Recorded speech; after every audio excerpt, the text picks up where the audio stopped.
había leído la Biblia en profundidad, ¿no? Y de que en la medida que la empecé a leer y la empecé a entender, muchos paradigmas empezaron a cambiar. Y especialmente yo pienso que lo más importante es Cristo, ¿no? O sea, ¿quién es Él? Él es único, es el único. Si tú me hablas de la nueva era, no hay ningún maestro, ser espiritual, santo al que uno le rece en la nueva era, que haya resucitado como lo hizo Cristo.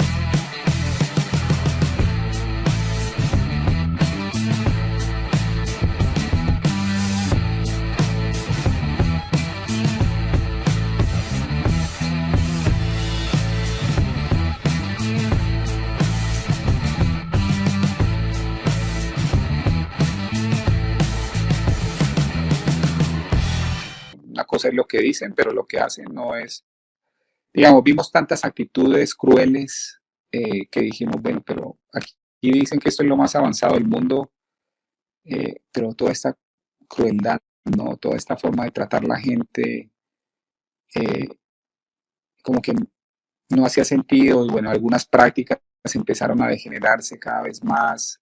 Había una práctica en la que nos reuníamos y la gurú tomaba palabras, o sea, como que recibía palabras supuestamente de Sanat Kumara, por decirlo así, casi que el representante mismo de la deidad en esta parte del cosmos. Y cada día los mensajes eran más crípticos, más complejos, las cosas no hacían sentido. Prácticamente las doctrinas o ideas fundamentales cambiaban casi que cada 2 días. Entonces llegó un momento en el que ya era insostenible, ¿no? Y bueno, nos fuimos de allí y ahí fue cuando empezamos ya como a hacernos preguntas y entramos en el movimiento Provida, a trabajar en el movimiento Provida, especialmente por un libro que leí de Abby Johnson. Y sucede que donde estamos nosotros vive Abby Johnson, entonces conocimos algunas personas que están aquí en Texas. El movimiento Provida es muy fuerte. Y en contacto con el movimiento Provida tuvimos la oportunidad de conocer católicos muy, muy firmes en su fe, ¿no? Y esas cosas como que te van, ese ejemplo de verlos al frente de las clínicas de aborto, rezando sus rosarios, siendo gente íntegra, gente de fe, realmente eso como que al menos a mí me fue llamando mucho la atención. Y en ese momento estaba entre ver eso y seguir en la nueva era. Y cuando iba a la nueva era, veía que esta gente no era sino pura teoría, ¿no? Pero muy, muy, muy poca práctica, muy poca caridad y muy poco amor. Y como que bueno, ahí ya ya estábamos haciéndonos preguntas. Y recuerdo un día, estaba yo en ese movimiento Nueva Era y yo había estado leyendo más sobre el tema pro vida y me di cuenta de que la Iglesia Católica tiene una posición en contra del uso de anticonceptivos, ¿no? Y una de las cosas que yo aprendí en la nueva era es que cuando una mujer está tomando píldoras anticonceptivas, es muy probable que haya abortos involuntarios, ¿no? Porque creo que el cigoto no se puede anclar en el útero de la mujer, pues en parte por las hormonas que tienen estas pastillas y por el cambio hormonal que se obra en la mujer. Entonces, estando una vez hablando con una persona del movimiento Pro Vida, me contó eso y para mí, y me dijo, bueno, la Iglesia Católica no está a favor de los anticonceptivos. A mí me pareció que era una posición absolutamente consistente y me pareció la posición más coherente, ¿no? En temas de movimiento Pro Vida. Y recuerdo que cuando fui ese fin de semana al movimiento Nueva Era, tomé un libro y lo abrí, era un libro sobre el matrimonio y la sexualidad, algo así. Y ellos decían que estaban a favor del uso de anticonceptivos. A mí eso me pareció lo más incoherente del mundo. Dije, aquí no puede estar la verdad. O sea, no puedo yo estar hablando por un lado de ser pro vida, de estar en contra del aborto, pero, pero promover los anticonceptivos, eso no tiene ningún sentido, ¿no? Y cuando leí Humanae Vitae de encíclica de Juan Pablo II, pues de Pablo VI, me di cuenta de que todas las profecías que él plantea allí, 4 de ellas, una de ellas es que el uso anticonceptivo va a incrementar el aborto, ¿no? Y bueno, para mí es ser totalmente consistente.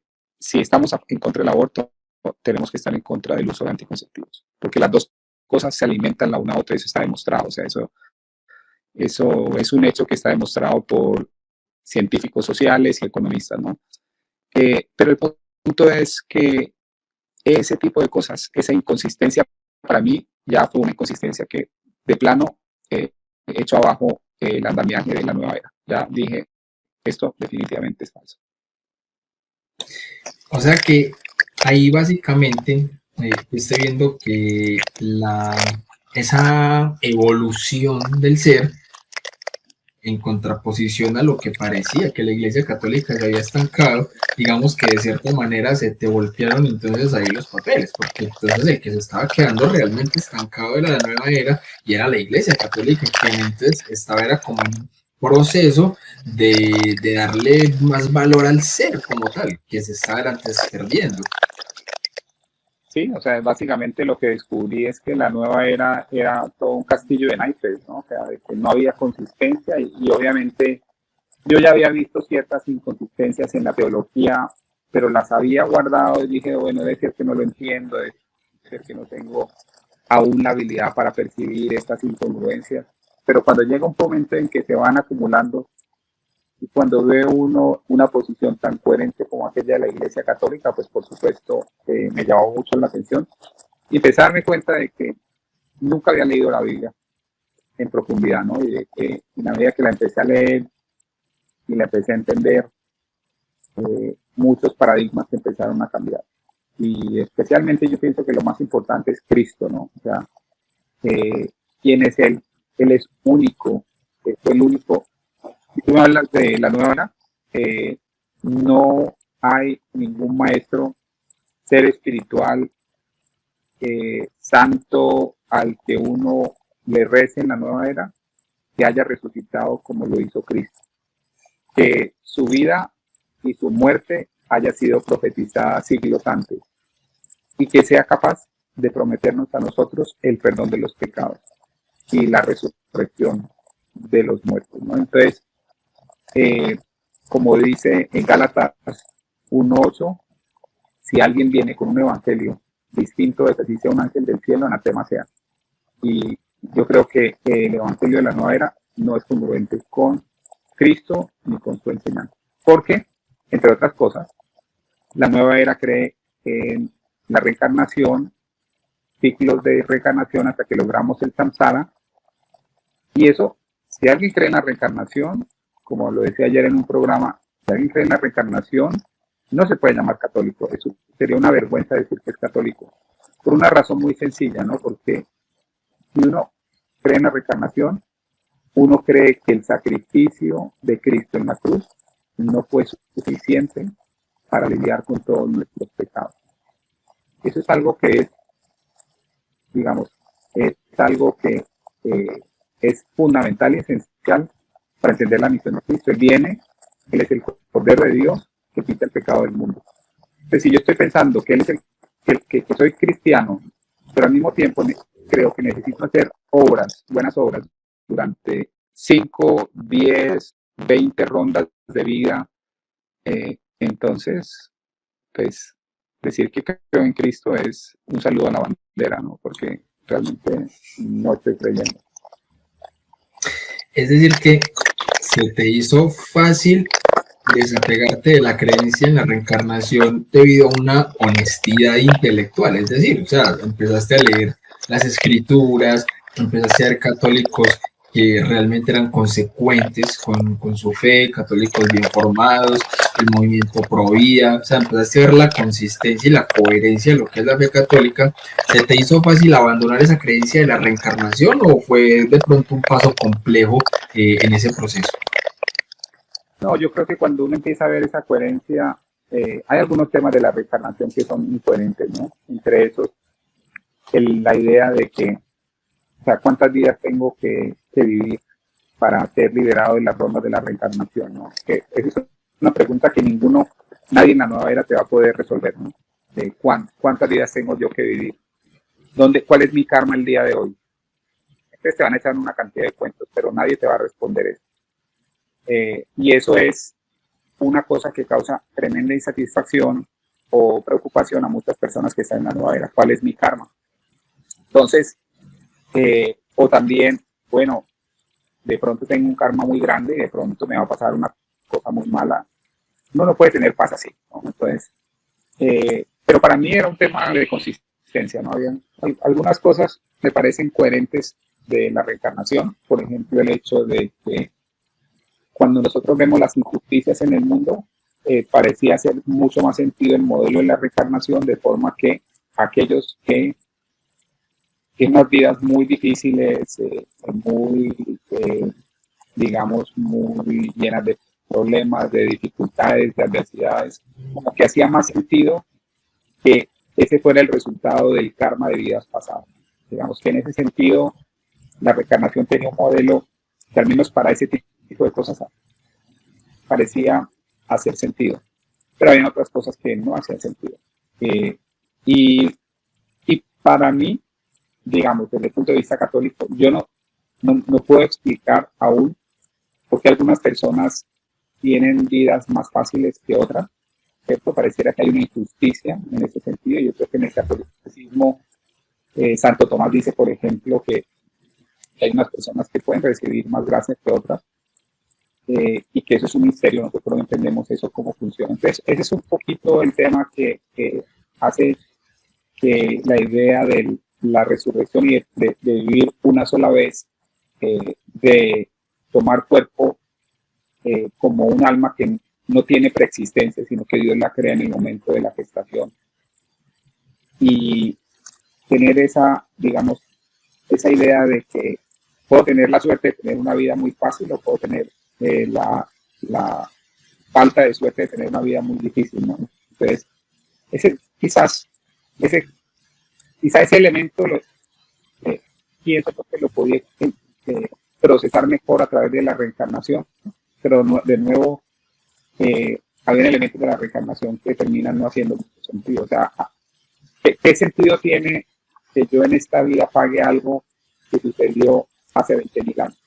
Porque acuérdate de esto, ¿no? O sea, generalmente todos estos movimientos no eran en continentes perdidos como Atlántida, Lemuria. Entonces ellos van a decir, o incluso que tú vienes de planetas que anteriormente estaban habitados, como por ejemplo, ellos van a hablar del 12º planeta, de esta idea de Zecharia Sitchin, de un planeta que está entre Marte y Venus, si no estoy mal.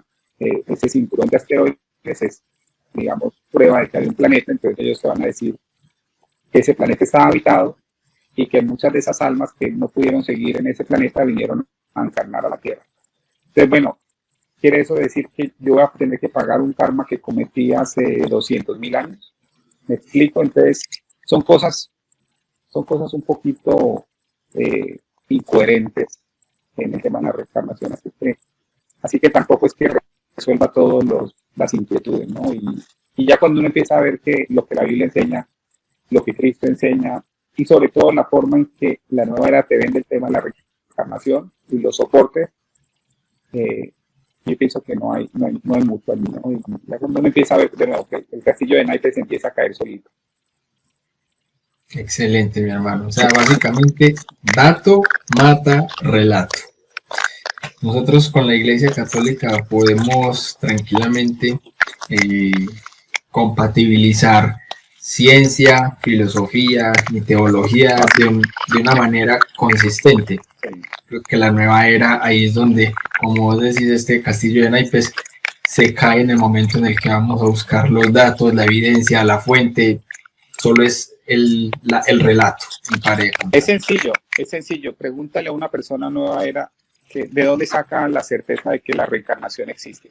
Nunca te van a dar una respuesta. Lo más que te pueden dar es decir, es que fulanito que es un canal, o fulanito que es un medium, o fulanito que es un profeta, o sotanito que es un mensajero de las huestes celestiales, me dijo eso.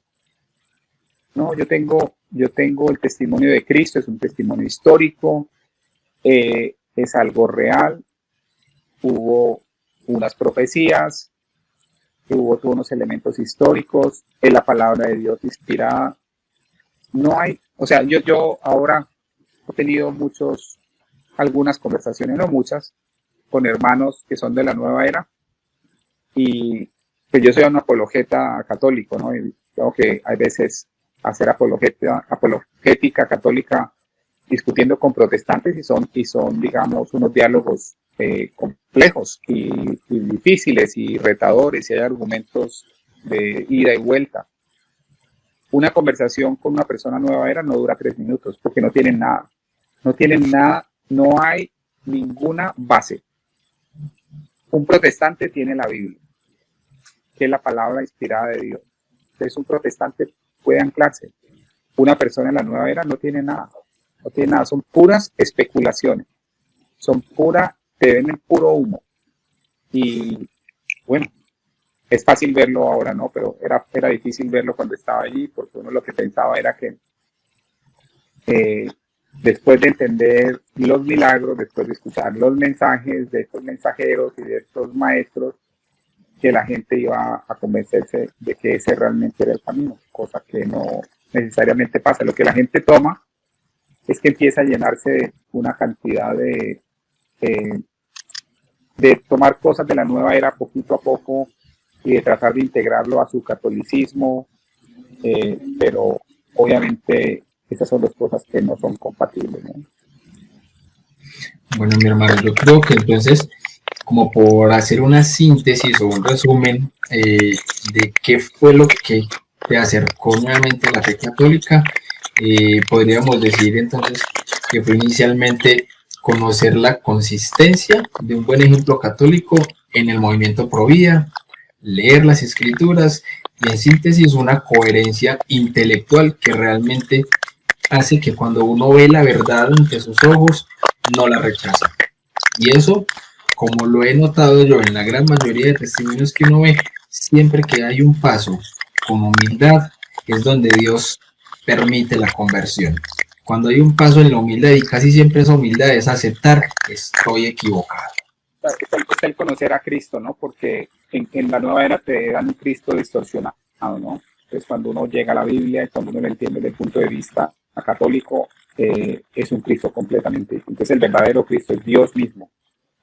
Es la segunda persona de la Trinidad, con toda la esencia misma del Dios infinito, ¿no? Entonces, ese no es el concepto de Cristo en la nueva era. Es un concepto totalmente distorsionado, humanizado, rebajado y diluido, ¿no? Así que ahí es donde está una gran diferencia. Bien dijo San Agustín, nadie ama lo que no conoce, por eso terminan no amando a Cristo, sino que de Cristo me sirve esto, de Buda me sirve esto, de Cristo me sirve esto, entonces termina siendo un salpicón, como decíamos ahorita. Y Cristo en ese escenario es uno más, ¿no? De pronto, en la organización donde yo estaba, en una de ellas, Cristo era inferior al Buda, ¿no? O sea, el Buda era superior a Cristo, a Jesús Cristo, porque yo soy una idea de Cristo que es distinta, ¿no? Claro. Una idea un poco compleja de un Cristo cósmico que viene y entonces empieza a iniciar a Jesús el hombre, y ese Jesús el hombre termina manifestando ese Cristo cósmico, y entonces por eso ese Jesús se llama Jesús Cristo. Y bueno, es un tema metafísico, yo diría que complejo, no es una solución metafísica elegante, pero bueno, es una complejidad propia del movimiento, ¿no? Era como tratar de entender realmente qué es lo que ellos creen, ¿no?